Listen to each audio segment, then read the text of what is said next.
السلام علیکم ورحمۃ اللہ وبرکاتہ۔ دعاؤں کی قبولیت کے بارے میں ہم پڑھ رہے تھے کہ قبولیت بڑھ جاتی ہے جب ہم اللہ تعالیٰ کے سامنے اپنی حاجت پیش کرنے سے پہلے تسبیح کرتے ہیں، درود پڑھتے ہیں۔ جب ہم درود پڑھ لیتے ہیں تو پھر اللہ سبحانہ تعالیٰ ہم سے راضی ہوتا ہے۔ حضرت علی رضی اللہ عنہ کہتے ہیں، ہر دعا روک دی جاتی ہے یہاں تک کہ محمد صلی اللہ علیہ وسلم پر درود پڑھا جائے۔ یہ ان کے احساسات ہیں اور وہ سمجھتے ہیں کہ یہ درود ہی دعاؤں کو آگے بڑھانے والا ہے۔ مناوی کہتے ہیں، کل دعاء محجوب، یعنی ہر دعا سے قبولیت روک دی جاتی ہے یہاں تک کہ دعا کرنے والا نبی صلی اللہ علیہ وسلم پر درود پڑھتا ہے۔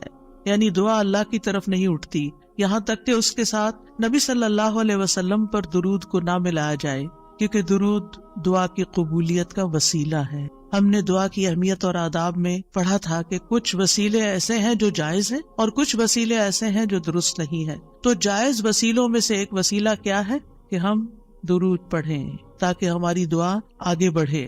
دعا میں درود کی وجہ سے اللہ سبحانہ وتعالی ہماری ساری ضروریات کے لیے کافی ہو جاتا ہے۔ صحیح الترغیب والترہیب میں آتا ہے، ایک شخص نے عرض کیا، اے اللہ کے رسول صلی اللہ علیہ وسلم، کیا میں اپنی دعا کا تہائی یعنی 1/3 حصہ آپ پر درود پڑھنے کے لیے مقرر کر دوں؟ آپ نے فرمایا، ہاں اگر تم چاہو تو۔ اس نے کہا 2/3 2/3۔ آپ نے فرمایا، ہاں اگر تم چاہو۔ اس نے کہا، اگر میں ساری دعا درود کے لیے مقرر کر دوں؟ تو رسول اللہ صلی اللہ علیہ وسلم نے فرمایا، پھر تو اللہ تمہاری دنیا اور آخرت کے غم و فکر کے لیے تمہیں کافی ہو جائے گا۔ اس کا یہ مطلب نہیں ہے کہ ہم پھر کوئی دعا مانگے ہی نہ۔ اس کا مطلب یہ ہے کہ زیادہ سے زیادہ درود پڑھیں، یعنی دعائیں تو ہم مخصوص وقت میں پڑھتے ہیں یا پھر جب کوئی ضرورت پیش آتی ہے، لیکن درود ہم ہر وقت پڑھ سکتے ہیں۔ یعنی ہماری روزانہ کی جو روٹین ہے، چلتے پھرتے اٹھتے بیٹھتے، کیونکہ کچھ لوگوں نے اس کے ساتھ بھی بڑی پابندیاں عائد کی ہوئی ہیں کہ بغیر وضو کے درود نہ پڑھا جائے، سر پہ دوپٹے کے بغیر درود نہ پڑھا جائے، راستے میں کہیں درود نہ پڑھے۔ ایسا کچھ نہیں ہے۔ دعا ہو، ذکر ہو، درود ہو، وضو کے ساتھ، وضو کے بغیر، راستے میں، سوتے جاگتے اٹھتے بیٹھتے، ہر جگہ پڑھ سکتے ہیں۔ صرف یہ ہے کہ نماز جو ہے وہ وضو کے بغیر نہیں ہوتی، وہ پوری طرح سطر ڈھانکے بغیر نہیں ہوتی۔ آپ لمبی سے لمبی نماز پڑھ رہے ہیں لیکن آپ نے ایسا دوپٹہ اوڑا ہوا ہے کہ آپ کے بال جھلک رہے ہیں تو آپ کی نماز نہیں ہوگی، آپ کی محنت ضائع ہو جائے گی۔ لیکن درود شریف کے وقت اگر آپ کام کر رہے ہیں، مثلا کھانا پکا رہے ہیں اور آپ نے دوپٹہ اتار کے ایک طرف رکھا ہوا ہے کہ بار بار وہ بیچ میں اٹک رہا ہے، تو کوئی حرج نہیں، سر ننگا بھی ہے تو درود شریف پڑھ سکتے ہیں۔ تو درود شریف پڑھتے رہنے سے انسان کے سارے مسائل حل ہو جاتے ہیں، خاص طور پر اگر آپ کے دل پر بوجھ ہے، غم ہے، پریشانی ہے، تو درود ان چیزوں کو دور کرنے والا ہے، ان کا ازالہ کرنے والا ہے۔ یہ دنیا اور آخرت کی خیر کو جمع کرنے والا ہے، کیونکہ اللہ تعالیٰ جس کو غم اور فکر میں کافی ہو جائے تو ایسا شخص دنیا اور آخرت دونوں کی پریشانیوں سے نکل جائے گا، کیونکہ نبی صلی اللہ علیہ وسلم نے درود کی فضیلت کیا بتائی کہ پھر اللہ تعالیٰ اس کو دنیا اور آخرت کے ہم و غم کے لیے کافی ہو جائے گا، یعنی پھر سارے معاملات آپ کے اللہ کے سپرد ہو جائیں گے۔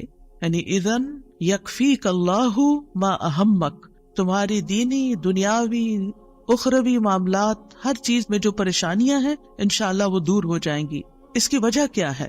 اس کی وجہ یہ ہے کہ انسان اللہ سبحانہ وتعالیٰ کی طرف متوجہ ہوتا ہے اور ایک محسن کے احسانات کو یاد کرتا ہے، یعنی جیسے شکر نعمتوں کو بڑھاتا ہے نا، لَإِن شَكَرْتُمْ لَأَزِيدَنَّكُمْ، اگر تم نے شکر ادا کیا تو میں تمہیں کیا کروں گا؟ اور نعمتیں دوں گا۔ درود شریف کیا ہے؟ اگر آپ غور کریں تو درود کیا ہے؟ درود دراصل نبی صلی اللہ علیہ وسلم کے ہم پر جو احسانات ہیں کہ آپ نے ہمیں ایمان سے روشناس کیا، قرآن سے روشناس کیا، حکمت سے روشناس کیا اور ہماری خاطر دعائیں کی، بے شمار احسانات ہیں نا آپ صلی اللہ علیہ وسلم۔ آج ہم آپ کو کیا بدلہ دے سکتے ہیں؟ کس شکل میں بدلہ دے سکتے ہیں؟ ہم آپ کے لیے کیا کر سکتے ہیں؟ ہمارے والدین ہمارے ساتھ احسان کرتے ہیں تو ہم ان کی خدمت کرتے ہیں، ہم ان کو کچھ پکا کے دے دیتے ہیں، ہم ان کو کچھ کھلا دیتے ہیں، ہم ان کو کچھ گفٹ دے دیتے ہیں، یعنی مختلف طریقے سے ماں باپ کو خوش کرنے کی کوشش کرتے ہیں، چاہے انہیں ضرورت ہو یا نہ ہو۔ ہم سب ایسا ہی کرتے ہیں نا، یعنی ہم یہ تھوڑی دیکھتے ہیں کہ ان کو اس وقت ہمارے لاڈ پیار کی ضرورت ہے یا نہیں ہے، وہ دکھی ہے، پریشان ہے یا نہیں ہے۔ ہم اپنی محبت کا اظہار کسی نہ کسی شکل میں کرتے رہتے ہیں۔ وہ فوت ہو جاتے ہیں تو پھر کیا کرتے ہیں؟ پھر ان کو وزٹ نہیں کر سکتے، ان کو دیکھ نہیں سکتے، ان کو کچھ دے نہیں سکتے، انہیں کچھ کھلا پلا نہیں سکتے، پھر ہم ان کے لیے بس صرف دعائیں کرتے ہیں یا صدقہ خیرات کر دیتے ہیں. یہی چیزیں ان کو فائدہ دیتی ہیں. نبی صلی اللہ علیہ وسلم کے احسانات ہم پر سب انسانوں سے زیادہ ہیں، ہمارے ماں باپ سے بھی زیادہ ہیں ہم پر.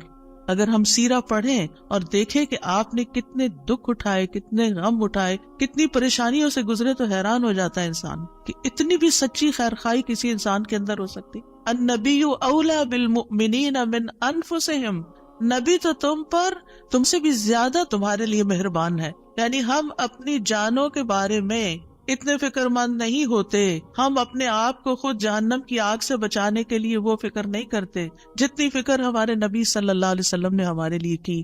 تو ان کے احسانات کا بدلہ کیسے دیں گے ہم ان کے لیے کیا کریں گے؟ ہم ان کے لیے درود پڑھیں گے. تو یہ درود کا پڑھنا، آپ کے احسانات کا بدلہ تو ہم کہاں سے دے سکتے ہیں، لیکن اس کے جواب میں ایک شکریہ ادا کرنے کا انداز ہے. ان کی مہربانیوں کو اکنالج کرتے ہیں، کیونکہ جو شکر گزار انسان ہوتا ہے وہ دنیا میں بھی مطمئن ہوتا ہے، اس کی ایک فلفلمنٹ ہوتی ہے، اور پھر یہ ہے کہ اس کے آگے کے مرحلے بھی آسان ہوتے ہیں. وہ جس کے ساتھ بھی شکر گزاری کا معاملہ کرتا ہے، عام انسانوں کے ساتھ بھی، تو وہ ان کا محبوب بن جاتا ہے. تو جب ہم اللہ تعالیٰ کا شکر ادا کرتے ہیں تو کیا ہم اللہ کے محبوب نہیں ہوں گے؟ جب ہم رسول اللہ صلی اللہ علیہ وسلم کا شکریہ ادا کرتے ہیں، اور شکریہ ادا کرنا صرف زبان سے تھینک یو کہنا نہیں ہوتا، وہ مختلف طریقے سے کسی کو دعا دینا بھی. یعنی اگر ہم کسی کے احسان کا بدلہ صرف دعا کی شکل میں بھی دیتے ہیں تو یہ بھی شکریہ ادا کرنے کی بہت بڑی قسم ہے، اور پلٹ کر واپس تو اپنے اوپر ہی آتا ہے. یعنی جب شکر کسی کا ادا کرتے ہیں، جب کسی کے احسان مند ہوتے ہیں، ایک ہوتا ہے بس صرف تکلفاً رسماً ایک فیشن کے طور پہ، ایک روٹین کے طور پر کسی کو تھینک یو بول دینا، نہیں، دل سے جینوئنلی دوسرے کا شکر گزار ہونا، یہ اس کے دل میں آپ کی محبت بڑھاتا ہے. اس میں آپ کی نیت یہ نہیں ہوتی کہ وہ مجھ سے محبت کرے، نہیں، آپ اس کو اکنالج کر رہے ہوتے ہیں، اس کا احسان مان رہے ہوتے ہیں، اور اللہ تعالیٰ اس کے دل میں آپ کی محبت ڈال دیتا ہے. اور جو ناشکرے انسان ہوتے ہیں، جو ناقدرے ہوتے ہیں، سب سے پہلے تو ہم اللہ ہی کے حق میں ناقدرے، وما قدر اللہ حق قدرہ، ہم نے اللہ کی قدر ہی نہیں کی جیسا قدر کرنے کا حق ہے. ہم نے نبی صلی اللہ علیہ وسلم کی قدر ہی نہیں کی جیسا کہ قدر کرنے کا حق ہے. تو ہماری یہ تسبیحات اور ہمارا یہ درود شریف اس قدر کی طرف بڑھنے کا ایک چھوٹا سا جسچر ہے کہ ہم واقعی اس بات کو مانتے ہیں کہ ان کے ہم پر احسانات تھے. لہٰذا جب ہم درود پڑھتے ہیں تو اس کا مطلب یہ ہے کہ ہم نے باقی چیزیں چھوڑی اور ہم آپ کا حق ادا کرنے کی طرف متوجہ ہو گئے. تو یہ چیز اللہ تعالیٰ کو کتنی پسند آتی ہوگی کہ یہ اپنے لیے کچھ نہیں مانگ رہا، اپنے لیے نہیں کچھ مانگ رہا، اپنی باتیں نہیں کر رہا، یہ اپنے غموں کو بھول کے، اپنے کاموں کو چھوڑ کے صرف نبی صلی اللہ علیہ وسلم پر درود بھیج رہا ہے. یعنی ان کا احسان مان کر، ان کا شکریہ ادا کرتے ہوئے ان کے لیے دعا کر رہا ہے. نبی صلی اللہ علیہ وسلم اللہ تعالیٰ کے محبوب ہیں، سب سے بہترین بندے ہیں، سب سے بہترین نبی ہیں. اللہ تعالیٰ ان سے محبت کرتا ہے. اللہ تعالیٰ فرماتے قل ان کنتم تحبون اللہ فاتبعونی یحببکم اللہ، کہہ دیجیے اگر تم اللہ سے محبت کرتے ہو میری اتباع کرو، اللہ تم سے محبت کرے گا. تو نبی صلی اللہ علیہ وسلم کی اتباع ہو، آپ کی سنتوں پر عمل کرنا ہو، آپ پر درود پڑھنا ہو، یہ سب اس میں اضافہ کرتا ہے اللہ کی محبت بندے کو ملتی ہے. یحببکم اللہ، اللہ تم سے محبت کرے گا. اور اللہ تعالیٰ جس سے محبت کرے پھر اس کی تو بات ہی کیا، سیجعل لہم الرحمن ودا، اس کے مسائل کیسے حل نہیں ہوں گے؟ اس کے مسائل ضرور حل ہوں گے، اس کے غم دور ہوں گے، اس کی پریشانیاں دور ہوں گی. لہٰذا جب ہم اس سٹیٹ میں آ جاتے ہیں تو پھر آپ دیکھیں کہ یہ درجہ اس سے بھی بڑھ جاتا ہے جو ہم اپنے لیے خود کچھ مانگ رہے ہوتے ہیں نا. کیونکہ جب آپ کو کسی سے محبت ہوتی ہے تو آپ اس کے لیے کچھ بھی کرنے کو تیار ہوتے ہیں. یہ تو انسان کا حال ہے، انسان کی محبت ہے نا. تو جس انسان سے اللہ کو محبت ہو پھر اس کے مسئلے کیسے حل نہیں ہوں گے؟ اللہ سبحانہ و تعالیٰ اس کے لیے بہترین چیزیں کیوں نہیں کریں گے؟ تو اس طرح یہ درود جو ہے وہ دعا سے بھی بازی لے جاتا ہے کہ انسان اللہ کی محبت حاصل کر لیتا ہے، اور اس کے نتیجے میں دعائیں قبول ہوتی ہیں، اور اللہ تعالیٰ کی طرف سے رحمتیں آتی ہیں، درجے بلند ہوتے ہیں، گناہ معاف ہوتے ہیں.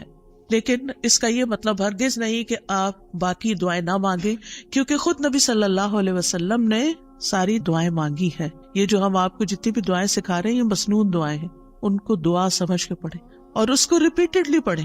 کیونکہ دعا میں تکرار بھی ضروری ہے. ہم آداب میں پڑھ چکے ہیں, اصرار ضروری ہے, تکرار ضروری ہے, افتقار ضروری ہے. تو اپنی محتاجی, اپنی عاجزی, اپنی ہمبلنس کو ظاہر کرتے ہوئے اللہ تعالیٰ سے مانگتے رہیں. تو درود جو ہے اس کے بارے میں جو قرآن مجید میں آتا ہے, ان اللہ وملائکتہ یصلون علی النبی, اللہ سبحانہ و تعالیٰ خود اور اس کے فرشتے نبی صلی اللہ علیہ وسلم پر درود بھیجتے ہیں. اللہ سبحانہ و تعالیٰ درود بھیجتے ہیں, اس کا کیا مطلب ہے؟ یعنی اللہ سبحانہ و تعالیٰ ملائے اعلیٰ میں, آسمانوں کی بلند مجلس میں اپنے بندے, اپنے نبی محمد صلی اللہ علیہ وسلم کی تعریف کرتے ہیں, ان کے بلند مرتبے اور ان کی بلند شان کی خبر دیتے ہیں. اللہ تعالیٰ ان کی خود تعریف کرتے ہیں, ثنا کرتے ہیں, آپ پر رحمتیں اور برکتیں نازل کرتے ہیں.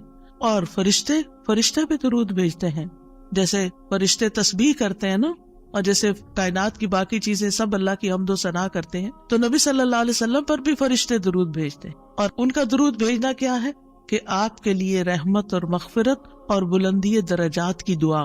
یعنی ایک تو فرشتے ایمان والوں کے لیے دعا کرتے ہیں, دوسرا یہ کہ فرشتے نبی صلی اللہ علیہ وسلم کے لیے خاص دعائیں کرتے ہیں. تو اگر اللہ تعالیٰ ان پہ درود بھیجتا ہے, ان پہ رحمتیں نازل کرتا ہے, فرشتے درود بھیجتے ہیں, تو پھر اہل ایمان کو کیا کرنا چاہیے؟ پہلے اللہ تعالیٰ اور فرشتوں کی بات کی گئی تاکہ ہمارے اندر بھی شوق پیدا ہو کہ ہم بھی درود بھیجیں. یا ایھا الذین آمنوا صلوا علیہ وسلموا تسلیما, اے ایمان والو تم بھی آپ پر خوب خوب درود اور سلام بھیجو, صلاۃ و سلام بھیجو. یعنی پہلے آسمان والوں کی خبر دی گئی کہ فرشتے ایسا کر رہے ہیں, پھر زمین والوں کو حکم دیا جا رہا ہے کہ تم بھی ایسا کرو. قرطبی کہتے ہیں اس آیت کے ذریعے اللہ نے اپنے رسول کو آپ کی زندگی میں, یعنی رسول اللہ صلی اللہ علیہ وسلم کی زندگی میں اور آپ کی وفات کے بعد آپ کو شرف و مرتبہ بخشا ہے, اور آپ کے مقام اور مرتبے کو بیان کیا ہے کہ آپ کا کیا مقام ہے, تاکہ ہم ایمان والے اس مقام کو سمجھیں. تو دوسرے لفظوں میں آپ صلی اللہ علیہ وسلم کے لیے اوپر کے جہان اور نیچے کے جہان میں تعریفیں ہوتی ہیں. یعنی ہم بھی آپ کی تعریف کرتے ہیں اور فرشتے بھی آپ کی تعریف کرتے ہیں, ہم بھی آپ کے لیے دعائیں کرتے ہیں, فرشتے بھی آپ کے لیے دعائیں کرتے ہیں. اور اللہ سبحانہ وتعالی ملائے اعلیٰ میں مقرب فرشتوں کے پاس اپنے نبی کی تعریف کرتے ہیں. آپ دیکھیں کہ دنیا میں طرح طرح کی مجالس ہوتی ہیں نا, کچھ مجالس بڑی خاص ہوتی ہیں, خاص لوگ صرف انوائٹڈ ہوتے, ہر کوئی نہیں وہاں جا سکتا. آسمانوں میں بھی خاص مجالس, اللہ سبحانہ وتعالیٰ کی جو خاص مقرب فرشتے ہیں جنہیں وہ حکم دیا گیا تھا کہ آدم کو سجدہ کرو, جن کے سامنے اللہ تعالیٰ نے یہ بات رکھی تھی کہ میں آدم کو پیدا کرنے جا رہا ہوں. یہ گیدرنگ جو ہے اس کو ملائے اعلیٰ کہتے ہیں. ملا کہتے ہیں سرداروں کو, اور اعلیٰ کہتے ہیں بلند سردار. تو یہ ایلیٹ کلاس ہے فرشتوں کی کہ جس کے سامنے اللہ سبحانہ وتعالیٰ نے حضرت آدم کی پیدائش کی بات کی تھی اور پھر اس کے بعد سجدے کا حکم دیا گیا تھا. تو مقرب فرشتوں کے درمیان یا ان کے پاس اللہ سبحانہ وتعالیٰ نبی صلی اللہ علیہ وسلم کی تعریف کرتے ہیں. ذرا سوچئے, امیجن کیجئے فرشتوں کی مجلس. ویسے تو کوئی فرشتہ اللہ کی نافرمانی نہیں کرتا, ہر فرشتہ اطاعت گزار ہے, ہر فرشتہ اللہ کی بات مان. یفعلون ما یؤمرون, لپکتے ہیں, دوڑتے ہیں, بھاگتے ہیں, تیز بھاگتے ہیں ایک دوسرے سے. فالسابقات سبقا, ایک دوسرے سے سبقت لے جاتے ہیں اللہ کا حکم ماننے میں. یعنی فرشتوں کا یہ حال ہے. لیکن ان کی کیٹیگریز ہیں. سورۃ فاطر کے شروع میں کیا آتا ہے؟ جاعل الملائکۃ رسلا اولی اجنحۃ مثنی وثلاث ورباع ویزید فی الخلق ما یشاء. 2 پروں والے فرشتے بھی ہیں, 3 والے بھی ہیں, 4 والے بھی ہیں, اور پھر اللہ جتنی چاہتا ہے بڑھا دیتا ہے. جبریل علیہ السلام کے تو 600 پر ہیں. سوچئے کیا کیفیت ہوگی ان کی. اور پھر جو حاملین عرش فرشتے ہیں, ان کی کندھے سے لے کے یہاں کان کی لو تک 700 سال کا فاصلہ ہے. اتنا عرصہ کوئی سفر کرتا رہے.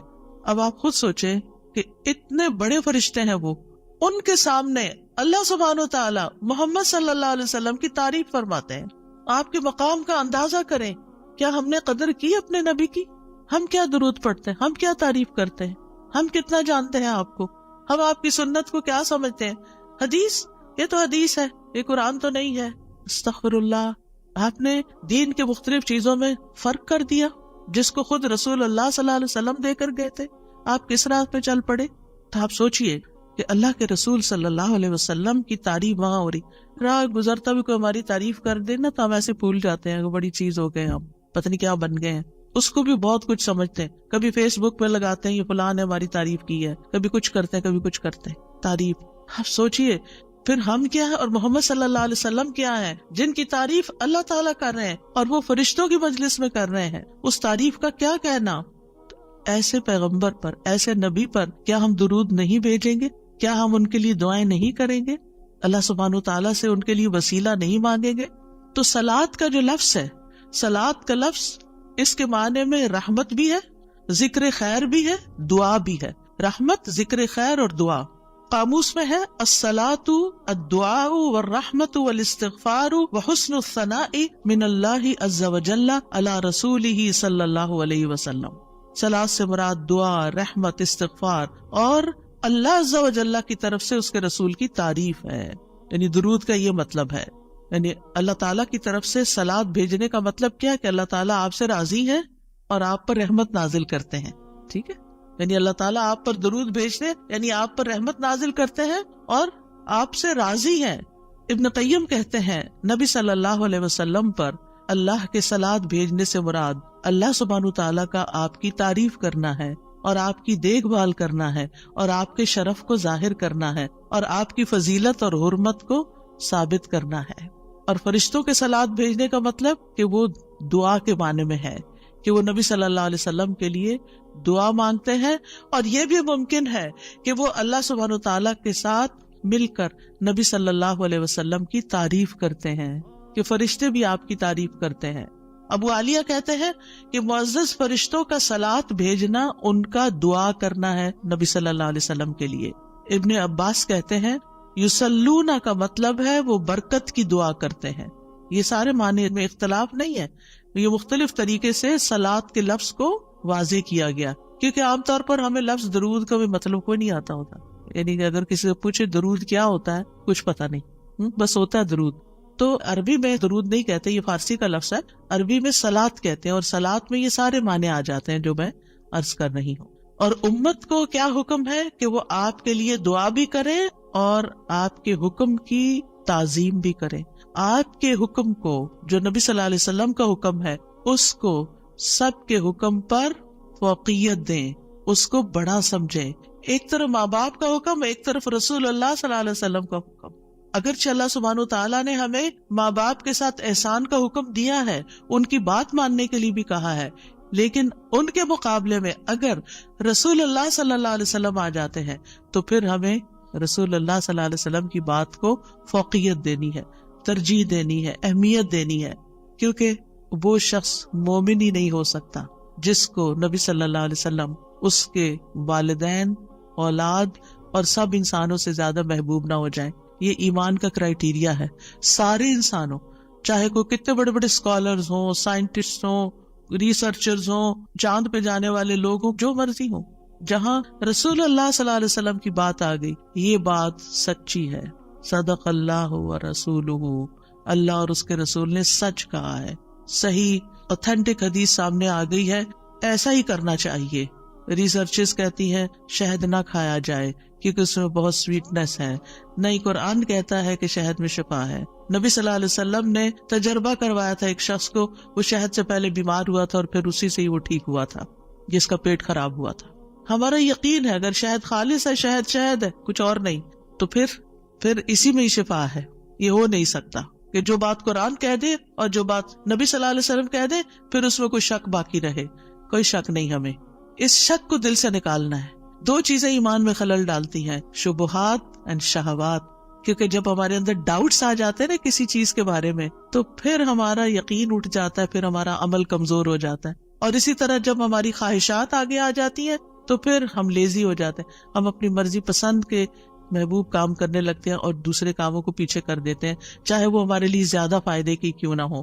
ابن قیم کہتے ہیں ہمارا آپ پر صلاۃ بھیجنا یہ ہے کہ ہم اللہ تعالیٰ سے مطالبہ کرتے ہیں, ہم اللہ تعالیٰ سے دعا کرتے ہیں, اللہم, کہ اے اللہ ہمارے نبی کی اور بھی زیادہ تعریف کریں اور آپ کی فضیلت اور شرف کو ظاہر کریں اور آپ کی تکریم اور اپنی قربت کا آپ ان کے لیے اظہار کریں. یعنی اے اللہ تعالیٰ آپ ان کو اور زیادہ محبوب بنا لیں, اور زیادہ ان کو عزت دیں, اور زیادہ ان کے درجے بلند کریں. اور یہ سچے دل سے تو دعا اسی کی ہوگی نا جو نبی صلی اللہ علیہ وسلم سے محبت کرتا ہوگا اور آپ کی اہمیت کو جانتا ہوگا. ان لوگوں کا درود کیا درود ہوگا جو نبی صلی اللہ علیہ وسلم کو وہ عزت اور مقام دیتے ہی نہیں جو واقعی ان کا ہے. کیونکہ جب تک کسی سے محبت نہ ہو تو اس کے لیے اس درجے کی دعا بھی نہیں ہو سکتی. چاہے دن میں کوئی 10 دفعہ آپ سے کہنے میرے لیے دعا کرو، آپ کریں گے، لیکن اس پیار سے وہ دعا نہیں نکلے گی جس پیار سے وہ دعا نکلے گی جس سے آپ کے لیے محبت. وہ نہ بھی کہے تو آپ اس کے لیے دعائیں کرتے رہتے ہیں. اور پھر یہاں پر اس آیت میں صرف صلاۃ کی بات نہیں بلکہ کیا فرمایا، وَسَلِّمُوا تَسْلِيمًا. سلموا، آپ کو سلام کا تحفہ بھی دیں، صرف صلاۃ نہیں بلکہ سلام بھی کریں. تسلیم کا کیا مطلب ہے کہ آپ پر خیر و برکات نازل ہوں، آپ پر اللہ کی رحمتیں اور سلامتیاں ہوں، اور آپ ہر طرح کی تکالیف اور آفتوں سے محفوظ رہیں، ہر طرح کے نقائص سے پاک رہیں. جب ہم کہتے ہیں نا اللہم سلم علی محمد، درود ویسے تو یوں پورا پڑھتے ہیں اللہم صلی وسلم علی نبینا محمد، تو اس کا مطلب کیا ہے کہ یا اللہ محمد صلی اللہ علیہ وسلم کے لیے آپ کی دعوت میں، یعنی آپ نے جو دعوت دی لوگوں کو اسلام کی طرف، آپ کی امت میں اور آپ کے ذکر خیر میں ہر طرح کی سلامتی لکھ دے، ہر طرح کے نقص سے سلامتی ہو جائے. اور اس طرح امت آپ کے لیے جتنی دعائیں کرتی جا رہی ہے، یعنی جب سے نبی صلی اللہ علیہ وسلم کے بارے میں یہ آیت اتری اور جب سے صحابہ کرام اور پھر تابعین، تبع تابعین اور امت کے باقی لوگ ان ساری صدیوں میں آپ کے لیے یہ دعا کر رہے ہیں، ان ساری دعاؤں کے اس درود کے نتیجے میں آپ کا مقام بلند ہوتا جا رہا ہے، ہوتا جا رہا ہے، ہوتا جا رہا ہے. آپ سوچئے کہ اللہ سبحانہ وتعالیٰ کتنا قدردان ہے. نبی صلی اللہ علیہ وسلم نے اپنی نبوت کی مختصر زندگی میں جو محنت کی سو کی، لیکن اس کا انعام اور صلہ کتنی خوبصورت شکل میں اللہ تعالیٰ دے رہا ہے کہ دنیا میں آپ کا نام بلند کر رہا ہے اور آپ کو بلندی عطا کر رہا ہے اور آپ کے لیے سب سے دعائیں کرنے کو کہہ رہا ہے. یعنی درود کیا ہے؟ نبی صلی اللہ علیہ وسلم کے لیے دعا، اور وہ دعائیں اللہ تعالیٰ قبول بھی کرتے جا رہے اور اس کے نتیجے میں نبی صلی اللہ علیہ وسلم کے درجات بلند ہوتے چلے جا رہے ہیں. تو سوچئے جو سنت کی پیروی کرے گا، جو آپ کے مشن کو آگے لے کے بڑھے گا، جو اخلاص کے ساتھ اس رستے کو اپنائے گا، جو یہی کام کرے گا جو محمد صلی اللہ علیہ وسلم نے کیے، جو آپ کا پیروکار ہوگا، جو آپ کی سنت کا متبع ہوگا، جو آپ کے اس مشن یعنی دین کی تبلیغ کے کام کو آگے لے کر بڑھے گا، کیا اللہ تعالیٰ اس کو ایسے ہی چھوڑ دیں گے؟ کیا اللہ سبحانہ وتعالیٰ اس کی قدر نہیں کریں گے؟ ہم سب انسان کسی نہ کسی طرح دنیا میں بلندی چاہتے ہیں، کوئی ڈگری کے ذریعے، کوئی مال کے ذریعے، کوئی کسی ذریعے دوسروں سے آگے نکلنا چاہتا ہے، بلند مرتبہ ہونا چاہتا ہے. لیکن اس راستے کو چھوڑ دیتے ہیں کیونکہ اس راستے کو بظاہر یوں لگتا ہے کہ اس سے کیا ملے گا، ہمیں اس سے کون سی بلندی مل جائے گی. اور اس طرح ہم نبی صلی اللہ علیہ وسلم کے طریقہ کار کو چھوڑ کر اور طریقوں کو اختیار کرنے لگتے ہیں. ہم سمجھتے ہیں شاید اس میں زیادہ خیر ہے یا اس سے ہمیں زیادہ بھلائی یا کوئی بڑائی مل جائے گی. نہیں، اصل بات یہ ہے کہ ہمیں جو عزت یہ دین دے سکتا ہے، جو مرتبوں کی بلندی، جو اللہ کی رحمتیں، جو خیر اور لازوال نعمتیں جنہیں کبھی ختم نہیں ہونا، جو اس راستے سے مل سکتی ہے، وہ دنیا میں کوئی اور راستہ ہے ہی نہیں ان سب نعمتوں کو پانے کا.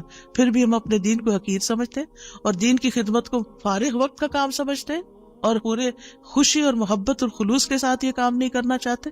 ہمیں ضرورت رہتی ہے کہ کوئی اور آئے، دھکا سٹارٹ کرے اور پھر ہم آگے بڑھیں، کوئی ہمیں موٹیویٹ کرے تو پھر ہم کچھ کریں. ہم خود سے کچھ کرنے والے نہیں.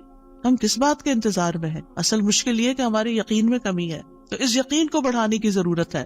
تو اللہ سبحانہ وتعالیٰ اپنے فرشتوں کے بعد ایمان والوں کو حکم دیتا ہے کہ اے مومنو، تم تو زیادہ حقدار ہو کہ نبی پر درود و سلام بھیجو، کیونکہ تمہیں ان کی رسالت سے جو برکتیں حاصل ہوئی ہیں، جو فیض حاصل ہوا ہے، وہ فرشتوں کو تو نہیں ہوا نا. فرشتے تو پہلے سے اللہ کی عبادت کرے. ہمیں عبادت کے طریقے کس نے سکھائے؟ محمد صلی اللہ علیہ وسلم نے سکھائے. آپ کی بدولت ہمیں یہ ساری نعمتیں ملی، تو ہمیں تو زیادہ پھر درود بھیجنا چاہیے. تو صلو علیہ وسلموا تسلیما. تو آپ کا حق اور آپ کی عزت اور آپ کی قدردانی صرف یہ نہیں کہ ہم آپ کی شان میں کوئی گستاخی نہ کریں یا کوئی گستاخی کرے تو اس کے پیچھے پڑ جائیں. آپ کا مقام اس سے زیادہ کا متقاضی ہے کہ آپ پر درود و سلام بھیجا جائے. اور یہ قرآن سے بھی ثابت، اور یہ سنت سے بھی ثابت، اور یہ فرشتوں کا طریقہ بھی ثابت. اسی لیے آپ دیکھیں کہ نماز کے اندر درود پڑھنا واجب ہے. واجب ہے. اگر آپ نے اتحیات پڑھ کے سلام پھیر دیا، درود نہیں پڑھا، تو آپ کی نماز ناقص ہے. لیکن اگر آپ کو وضو ٹوٹ رہا ہے مثال کے طور پر، اور آپ سوچتے ہیں کہ اب اگر میں اس موقع پر میری نماز جاتی ہے تو میں کیا کروں گا، تو اگر آپ صرف اتنا بھی پڑھ دیتے ہیں نا، اللہم صلی وسلم علی نبینا محمد، اور سلام پھیر دیتے ہیں، نماز ہو جاتی ہے. تو یہ یعنی عام حالات میں بھی ہم درود پڑھ سکتے ہیں اور نماز میں تو پڑھنا ہی پڑھنا ہے. اور پھر اذان کے بعد اور مختلف مواقع پر انشاءاللہ دیکھتے ہیں. شیخ سعدی کہتے ہیں آپ صلی اللہ علیہ وسلم پر درود بھیجنا اللہ سبحانہ وتعالی اور اس کے فرشتوں کی اقتداء ہے، اور جو حقوق ہم پہ عائد ہوتے ہیں اس کا بدلہ دینا بھی مقصود ہے. آپ کی محبت اور آپ کی تکریم کی علامت ہے. جو آپ سے جتنی محبت کرے گا اتنا ہی درود بھیجے گا. پھر یہ اجر و ثواب کے حصول کا ذریعہ بھی ہے. سبحان اللہ، یعنی جب کوئی انسان شکر گزار ہوتا ہے، قدردان ہوتا ہے، تو اللہ تعالیٰ اس کی کیسی قدردانی کرتے ہیں. درود ہم آپ پر پڑھتے ہیں، ثواب ہمیں مل رہا ہوتا ہے. کوئی احسان نہیں ہے کسی پر، آپ کو بھی ساتھ ہی فائدہ ہو گیا. اور پھر یہ ایمان کی علامت ہے، کیونکہ جو آپ سے محبت نہیں کرتا اس کا ایمان مکمل نہیں. اور پھر آپ کی توقیر جس کا حکم اللہ تعالیٰ نے دیا اس کی علامت بھی ہے. لِتُؤْمِنُوا بِاللَّهِ وَرَسُولِهِ وَتُعَزِّرُوهُ وَتُوَقِّرُوهُ وَتُسَبِّحُوهُ بُكْرَةً وَأَصِيلًا، تاکہ تم اللہ اور اس کے رسول پر ایمان لاؤ اور اس کی مدد کرو اور اس کی تعظیم کرو اور دن کے شروع اور آخر میں تسبیح کرو. نبی صلی اللہ علیہ وسلم کی امت پر جو احسانات ہیں ان کا تھوڑا سا ذکر کرنا اس لیے ضروری ہے تاکہ یاد تازہ ہو جائے کہ آپ کے ذریعے ہمیں کیا کیا فیض ملا. سب سے بڑی بات یہ کہ وہ ہمارے بارے میں بڑے رحیم و شفیق تھے. لَقَدْ جَاءَكُمْ رَسُولٌ مِّنْ أَنفُسِكُمْ عَزِيزٌ عَلَيْهِ مَا عَنِتُّمْ حَرِيصٌ عَلَيْكُمْ بِالْمُؤْمِنِينَ رَءُوفٌ رَحِيمٌ.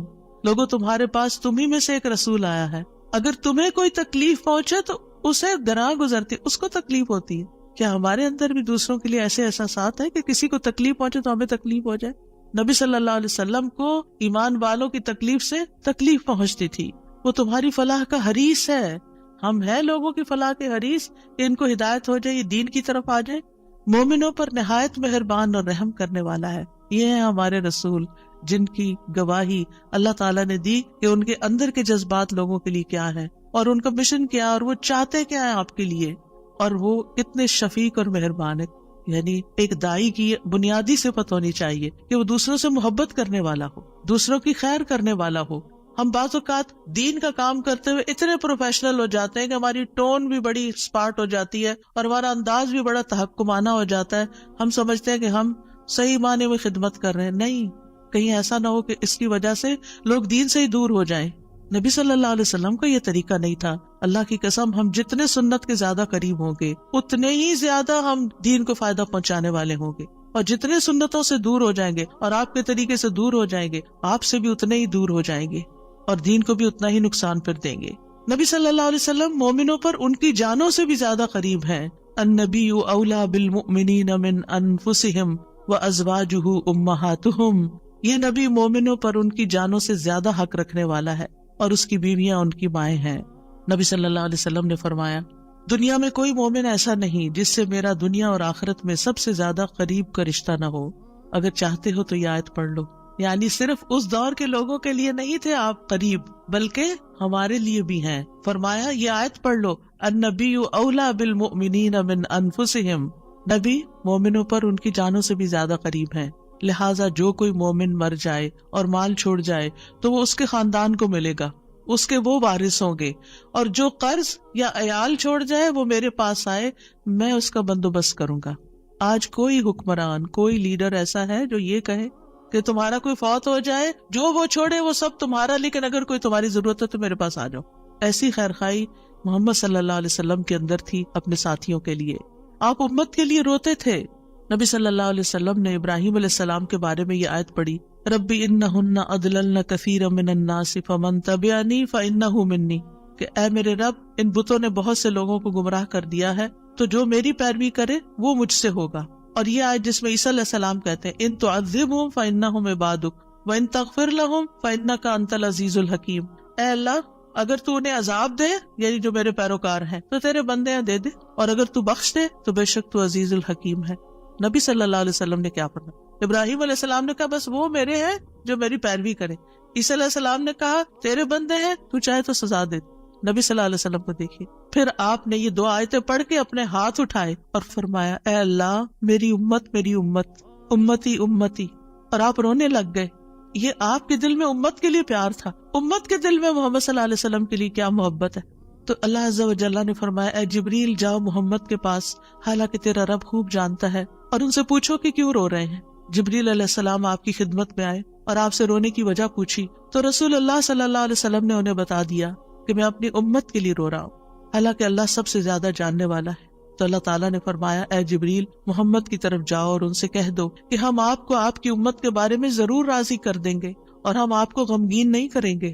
اتنے حریص تھے وہ ہماری نجات کے اور ہماری فلاح کے، تو کیا وہ والدین سے بھی زیادہ پھر مہربان نہیں ہم پر؟ ہمارے ماں باپ ہماری دنیا کا غم کرتے ہیں، ہماری دنیا کی فکریں کرتے ہیں، ان کو کھانا کہاں سے ملے گا، ان کے فلاں چیز کا کیا ہوگا، فلاں چیز کا کیا ہوگا۔ نبی صلی اللہ علیہ وسلم ہماری دنیا کے تو پیچھے ہو گیا نا کہ جس کا عیال ہو قرض دار ہو میرے پاس آ جائے، لیکن ہماری آخرت کی فکر کرتے ہیں کہ میری امت کی بخشش ہوگی کہ نہیں ہوگی۔ ایک دفعہ کوئی لا الہ الا اللہ محمد الرسول اللہ کہہ کر اس دین میں داخل ہو جاتا ہے تو پھر محمد صلی اللہ علیہ وسلم اس کے لیے مہربان ہو جاتے ہیں، اس کے لیے غمگین ہو جاتے ہیں کہ اس کی بخشش ہو جائے۔ آپ ہر نماز میں امت کے لیے دعائیں کرتے تھے، ہر نماز میں۔ حضرت عائشہ کہتی ہیں، میں نے رسول اللہ صلی اللہ علیہ وسلم کو خوش طبیعت دیکھ کر کہا، اے اللہ کے رسول، میرے لیے اللہ تعالیٰ سے دعا کریں۔ آپ نے فرمایا، اللہم اغفر لعائشہ ما تقدم من ذنبها وما تأخر وما اسرت وما اعلنت۔ اے اللہ، عائشہ کے سب گناہ بخش دے، جو اس نے پہلے کیے، جو بعد میں کیے، جو چھپا کے کیے، جو اعلانیہ کیے۔ خوشی سے حضرت عائشہ نے ہنسنا شروع کر دیا، یہاں تک کہ ہنستے ہنستے ان کا سر رسول اللہ صلی اللہ علیہ وسلم کی گود میں جا پڑا۔ آپ نے پوچھا، کیا تمہیں میری دعا نے خوش کر دیا؟ انہوں نے کہا، بھلا مجھے کیا ہے کہ آپ کی دعا خوش نہ کرے، آپ کی دعا سے ہی خوش ہوئی ہوں۔ آپ نے فرمایا، اللہ کی قسم، میں ہر نماز میں اپنی امت کے لیے یہ دعا کرتا ہوں۔ یہ احسانات ہیں آپ کے ہم پر، اور آپ نے اپنی مقبول ترین دعا جو تھی اپنی امت کے لیے محفوظ کر لی۔ نبی صلی اللہ علیہ وسلم نے فرمایا، مجھ سے کہا گیا آپ مانگے، کیونکہ ہر نبی نے مانگا ہے، ہر نبی کو ایک مقبول دعا دی گئی ہے کہ جو اللہ تعالیٰ ضرور قبول کرے گا، لیکن میں نے اپنا سوال قیامت کے دن کے لیے مؤخر کر دیا، ڈیلے کر دیا، وہاں جا کے مانگوں گا اور وہ تمہارے لیے ہوگا، اور لا الہ الا اللہ کی گواہی دینے والے ہر شخص کے لیے ہوگا۔ ہمیں اگر اللہ تعالیٰ کی طرف سے یہ پیغام آئے کہ کوئی ایک دعا مانگ لو وہ ضرور قبول ہوگی، تو ہم تو جھٹ سے اپنے لیے کوئی دنیا کی دعا مانگ لیں گے جو جلد ختم بھی ہو جانے والی۔ اس سے آپ کی حکمت کا اندازہ لگائیں اور ہمارے لیے آپ کی محبت کا اندازہ کریں۔ آپ کی وجہ سے امت کو شفاعت ملے گی۔ نبی صلی اللہ علیہ وسلم نے فرمایا، مجھے 5 چیزیں ایسی دی گئیں جو مجھ سے پہلے کسی کو نہیں دی گئی، ان میں سے ایک مجھے شفاعت عطا کی گئی، یعنی نبی صلی اللہ علیہ وسلم کو شفاعت کا حق دیا گیا۔ نبی صلی اللہ علیہ وسلم امت کی شفاعت کی خاطر تمام رات فکر مند رہے۔ ابو ذر کہتے ہیں، ایک مرتبہ رسول اللہ صلی اللہ علیہ وسلم نے نماز شروع کی اور ساری رات صبح تک ایک ہی آیت رکوع اور سجود میں پڑھتے رہے کہ اے اللہ، اگر تو انہیں عذاب میں مبتلا کر دے تو یہ تیرے بندے ہیں، اور اگر تو انہیں معاف کر دے تو تو بڑا غالب حکمت والا ہے۔ جب صبح ہوئی تو میں نے عرض کیا، یا رسول اللہ، آپ ساری رات صبح تک رکوع اور سجود میں ایک ہی آیت پڑھتے رہے؟ آپ دیکھیں کہ وہ جو سوال اکثر آتا ہے نا کہ سجدے میں قرآنی دعا پڑھ سکتے ہیں یا نہیں، اس کا یہ جواب ہے، ٹھیک ہے، کہ قرآنی آیت جو دعا کی شکل میں ہو وہ پڑھ سکتے ہیں۔ آپ صلی اللہ علیہ وسلم نے فرمایا، میں اپنے رب سے اپنی امت کے لیے سفارش کا حق مانگ رہا تھا، یہ دعا کر کے امت کے لیے سفارش کا حق مانگ رہا تھا جو اللہ نے مجھے عطا کر دیا، اور انشاءاللہ یہ ہر اس شخص کو نصیب ہوگی جو اللہ کے ساتھ کسی کو شریک نہیں ٹھہراتا، شرک نہیں کرتا۔ ابن عباس کہتے ہیں، رسول اللہ صلی اللہ علیہ وسلم نے فرمایا، اللہ نے میرے لیے میری امت کی غلطی اور بھول چوک اور جس پر ان کو مجبور کر دیا جائے اس سے درگزر فرمایا ہے، اور یہ بھی آپ کا ایک احسان ہے ہم پر۔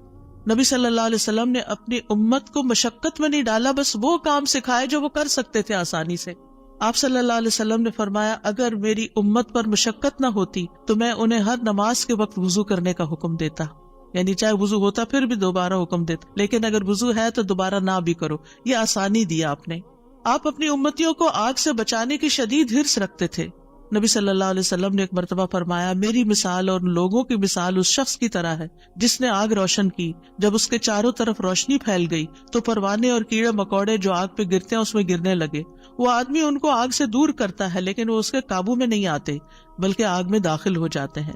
اسی طرح میں تمہاری کمروں سے پکڑ پکڑ کر تمہیں آگ سے روکتا ہوں اور تم اس میں گرتے جاتے ہو، یعنی میں تمہیں روکتا ہوں کہ وہ غلط کام نہیں کرو کہ جو آگ کی طرف لے جانے والے ہیں، اور تم رک نہیں رہے۔ اسی طرح آپ صلی اللہ علیہ وسلم نے اپنے بعد آنے والے امتیوں کے لیے بھی محبت کا اظہار کیا ہے۔ حدیث میں آتا ہے، آپ نے فرمایا، کاش میں اپنے بھائیوں سے مل پاتا۔ نبی صلی اللہ علیہ وسلم کے صحابہ نے عرض کیا، کیا ہم آپ کے بھائی نہیں؟ آپ نے فرمایا، تم میرے صحابہ ہو۔ میرے بھائی وہ لوگ ہیں جو مجھ پر ایمان لائے ہوں گے لیکن میری زیارت نہ کر سکے ہوں گے، یعنی آپ کے بعد دنیا میں آئے ہیں۔ پھر یہ ہے کہ درود شریف پڑھنے کے فائدے کیا ہیں؟ یہ تو تھا کہ آپ کے احسانات ہیں ہم پر، لہٰذا ہمیں انسان ہونے کی حیثیت سے ہمارے اوپر لازم ہے کہ احسان کا بدلہ چکائے اور ہم آپ پر درود پڑھیں۔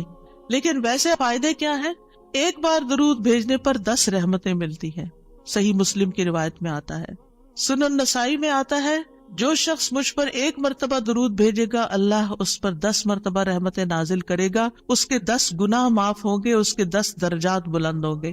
ایک اور روایت میں آتا ہے جو شخص میری امت میں مجھ پر اخلاص سے دل سے 1 بار درود پڑے گا تو اللہ اس وجہ سے اس پر 10 رحمتیں بھیجے گا اور اس کی وجہ سے اس کے 10 درجے بلند فرمائے گا، اس کے لیے 10 نیکیاں لکھے گا، 10 گناہ معاف فرما دے گا۔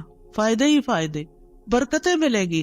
آپ نے فرمایا مجھ پر درود بھیجا کرو کیونکہ مجھ پر درود بھیجنا تمہارے لیے باعث برکت ہے، اور میرے لیے اللہ سے وسیلہ کا بھی سوال کیا کرو، یعنی جو شخص درود بھیجتا ہے برکت اس پر آتی ہے، انسان کی ذات میں، عمل میں، عمر میں برکتیں آتی ہیں۔ امام ابن قیم نبی صلی اللہ علیہ وسلم کی ذات پر درود بھیجنے کے بارے میں کہتے ہیں یہ درود بھیجنے والے شخص کی اپنی ذات کے لیے، اس کے عمل، اس کی عمر میں برکت کا سبب ہے، اس کی مصلحتوں اور ضرورتوں کے اسباب میں سے ہے، کیونکہ درود بھیجنے والا اپنے رب سے دعا کر رہا ہوتا ہے کہ اللہ آپ پر اور آپ کی آل پر برکت نازل کرے۔ تو جب ہم آل پر برکت کی بات کرتے ہیں تو ہم خود بھی بیچ میں سب آ جاتے ہیں اور یہ دعا قبول ہو جاتی ہے، اسی لیے بدلہ بھی اسی کی جنس سے ہوگا۔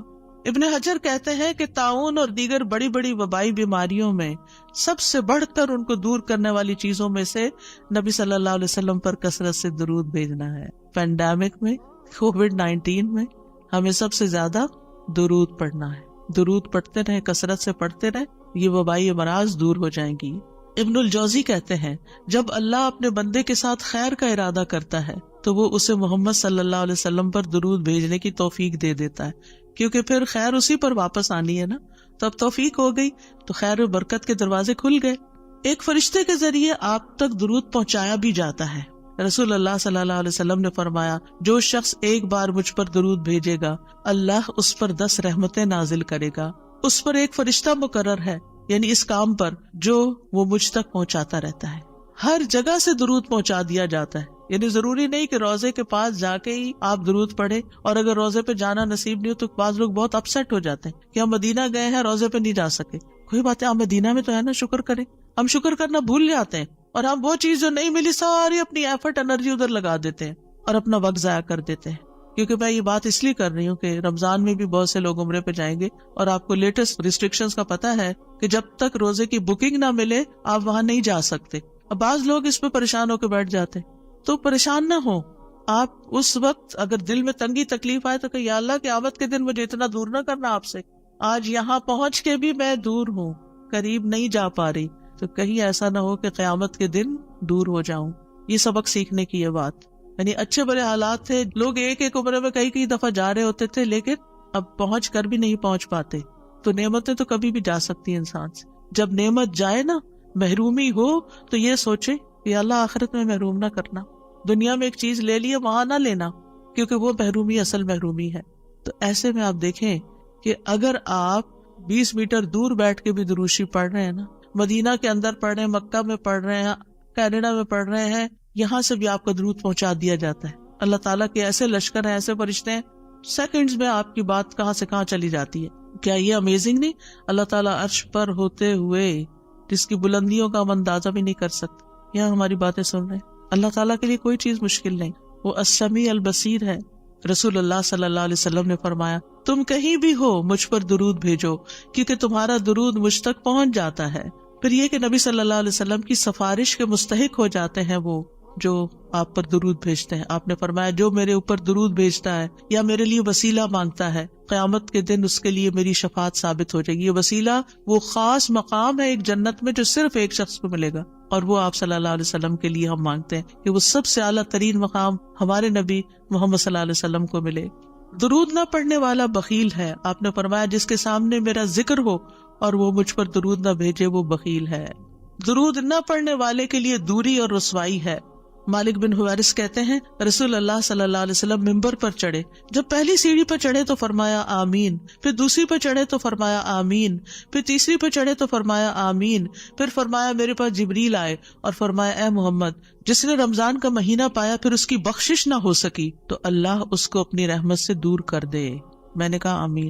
جبریل نے بد دعا کی، پھر فرمایا جس نے اپنے دونوں والدین میں سے ایک کو یا دونوں کو پایا اور آگ میں داخل ہو گیا، یعنی ان کی خدمت نہیں کی، ان کو راضی نہیں کیا، اللہ اس کو اپنی رحمت سے دور کرے۔ میں نے کہا آمین۔ دعا جبریل مانگ رہے ہیں اور آمین محمد صلی اللہ علیہ وسلم کہہ رہے ہیں۔ فرمایا جس کے سامنے آپ کا ذکر آیا اور اس نے آپ پر درود نہیں پڑھا، اللہ اس کو اپنی رحمت سے دور کر دے۔ کہیے آمین۔ میں نے کہا آمین۔ ایک اور روایت میں آتا ہے وہ شخص رسوا ہوا جس کے سامنے آپ کا ذکر آیا اور اس نے آپ پر درود نہیں پڑھا۔ میں نے کہا آمین۔ تو دل ہی دل میں صلی اللہ علیہ وسلم پڑھ لینا چاہیے، اور اگر ایک مجلس میں کئی دفعہ آپ کا ذکر آ رہا ہے تو پورا لمبا درود شریف نہیں، یعنی مختصر بھی پڑھ سکتے ہیں۔ انس بن مالک کہتے ہیں نبی صلی اللہ علیہ وسلم نے فرمایا جس کے پاس میرا ذکر کیا جائے وہ ضرور مجھ پر درود بھیجے اور فوراً پڑھنا چاہیے۔ صالح کہتے ہیں اگر تاخیر کرے گا تو مذمت ہوگی، یعنی پسندیدہ نہیں۔ اسی طرح آپ کا نام لکھتے وقت یعنی محمد لکھتے وقت ساتھ صلی اللہ علیہ وسلم لکھنا چاہیے، یہ آپ کی تعظیم کے تقاضوں میں سے ہے۔ سفیان ثوری کہتے ہیں اگر حدیث کے پڑھنے والے کو کوئی اور فائدہ نہ بھی ہو تو اس کو یہ فائدہ ضرور حاصل ہوتا ہے کہ وہ رسول اللہ صلی اللہ علیہ وسلم پر درود بھیجتا ہے۔ جب تک وہ حدیث کی کتاب پڑھتا رہتا ہے اس پر اللہ کی رحمت نازل ہوتی رہتی۔ اگر آپ بخاری کی کلاس میں بیٹھے ہوئے ہیں اور بار بار درود آ رہا ہے، اگر آپ کو حدیثیں نہیں بھی سمجھ آ رہی تب بھی آپ پر رحمت آ رہی ہے۔ پھر اذان کے بعد نبی صلی اللہ علیہ وسلم نے فرمایا جب تم مؤذن کو سنو تو اسی طرح کہو جیسے وہ کہتا ہے، پھر مجھ پہ درود بھیجو، کیونکہ جو مجھ پر ایک دفعہ درود بھیجتا ہے اللہ تعالیٰ اس کے بدلے میں اس پر 10 رحمتیں نازل فرماتا ہے۔ پھر مسجد میں داخل ہوتے وقت نبی صلی اللہ علیہ وسلم جب مسجد میں داخل ہوتے تو پہلے درود و سلام پڑھتے تھے، پھر یہ پڑھتے اللہم اغفر لی ذنوبی وافتح لی ابواب رحمتک۔ اگر ایک سٹینڈی بنوا کے سامنے رکھ دی جائے نا اللہم صلی وسلم علی نبینا محمد اور اس کے نیچے یہ والی دعا لکھ کے، تو اس سے کیا ہوگا کہ جو بھی داخل ہوگا نظر پڑے گی تو ریمائنڈر ہو جائے گا۔ پھر ہر نماز کے پہلے اور آخری تشہد میں درود شریف پڑھنا، یعنی آپ صلی اللہ علیہ وسلم پہلے میں بھی پڑھتے تھے، تو اگر پہلے میں پڑھ لیا جائے کبھی تو سجدہ صاحب کرنے کی نہیں ضرورت۔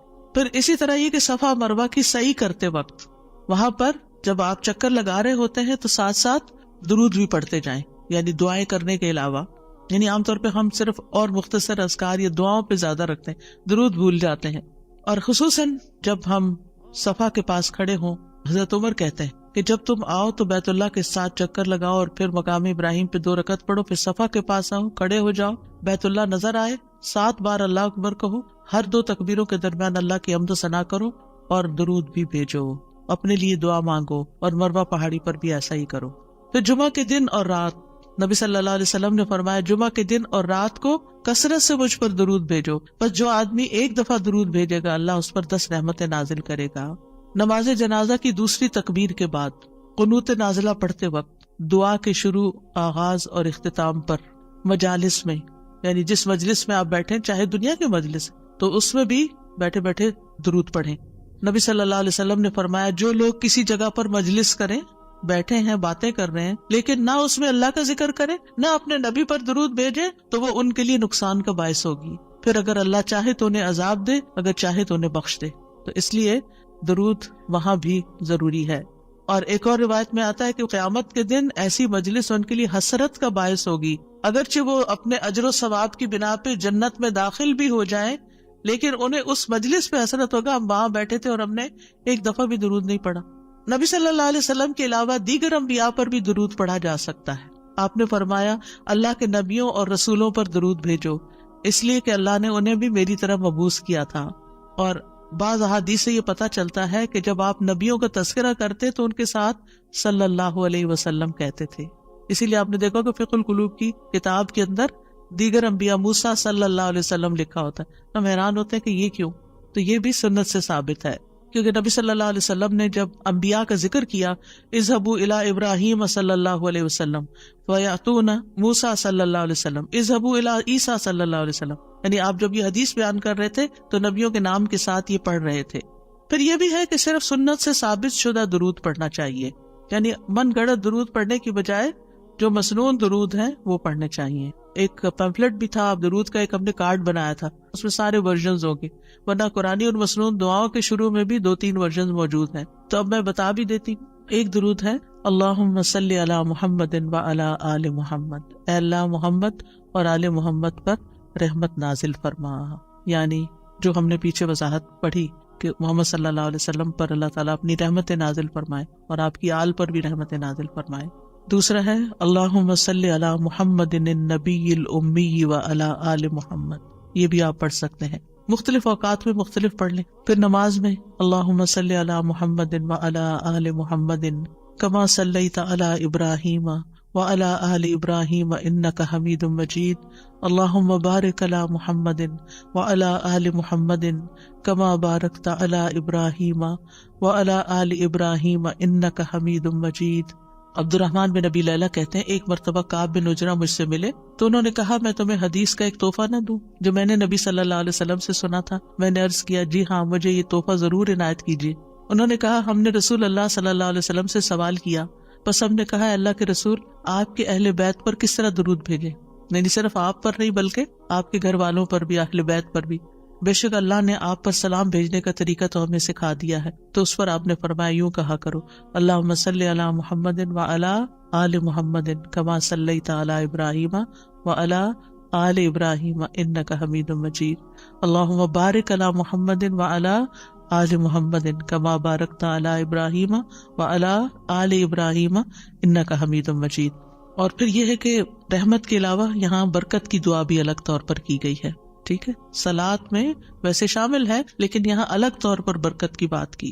اور انک حمید مجید اللہ سبحانہ و تعالیٰ کی تعریف بیان کی گئی ہے. اسی طرح ایک اور درود ہے اللہم صلی علی محمد وازواجہ وذریتہ کما صلیت علی ابراہیم وبارک علی محمد وازواجہ وذریتہ کما بارکت علی آل ابراہیم انک حمید مجید. تو سوال یہ پیدا ہوتا ہے کہ آپ کی ازواج اور ذریت پر کیوں درود بھیجیں، ان کے لیے کیوں دعا کریں؟ کیونکہ وہ آپ کے اس مشن میں آپ کے ساتھ ہی تھے. آپ دیکھیں کہ بعض پیغمبروں کی بیویاں ان کے ساتھ نہیں تھی، لیکن حضرت ابراہیم کے حضرت ہاجرہ کا کردار آپ سب کو معلوم ہے، کتنی قربانیاں کی انہوں نے، کہ کس طرح اللہ کے حکم کے اوپر ابراہیم علیہ السلام نے جب ان کو ایک صحرا میں چھوڑا تو انہوں نے کوئی شکایت ہی نہیں کی، اسے ایکسپٹ کر لیا، خوشی خوشی ایکسپٹ کیا. اور پھر حضرت سارہ بھی اسی طرح، لیکن حضرت نوح علیہ السلام اور حضرت لوط علیہ السلام کی بیویوں نے ساتھ نہیں دیا. تو نبی صلی اللہ علیہ وسلم کی ازواج نے آپ کا ساتھ دیا، اور خاص طور پر حضرت عائشہ رضی اللہ تعالیٰ عنہ نے کس طرح آپ کے علم کو آگے نصف صدی تک لوگوں کو پہنچایا جو علم کسی اور کے پاس نہیں تھا. اور اسی طرح پھر حضرت فاطمہ اور پھر حضرت فاطمہ کی اولاد، یہ سارے آپ کے خیر میں شریک تھے، یعنی جو آپ کا مشن تھا اس میں آپ کے شریک تھے. اور ویسے بھی آپ دیکھیں کہ گھر والے جو ہوتے ہیں وہ بھی اس خیر میں حصہ پاتے ہیں، یعنی اولاد کو ماں باپ کی نیکیوں میں سے ایک حصہ مل جاتا ہے، ان کی وجہ سے ان کو دنیا میں اور آخرت دونوں میں فائدے ہوتے ہیں. تو اللہ سبحانہ و تعالیٰ سے دعا ہے کہ اللہ تعالیٰ ہمیں نبی صلی اللہ علیہ وسلم کے مقام کو پہچاننے والا بنائے، ہمیں آپ سے سچی محبت عطا فرمائے، اور ہمیں صحیح معنوں میں درود شریف پڑھنے کا حق ادا کرنے کی توفیق دے، اور ہم کبھی بھی درود شریف پڑھتے ہوئے نہ تھکیں.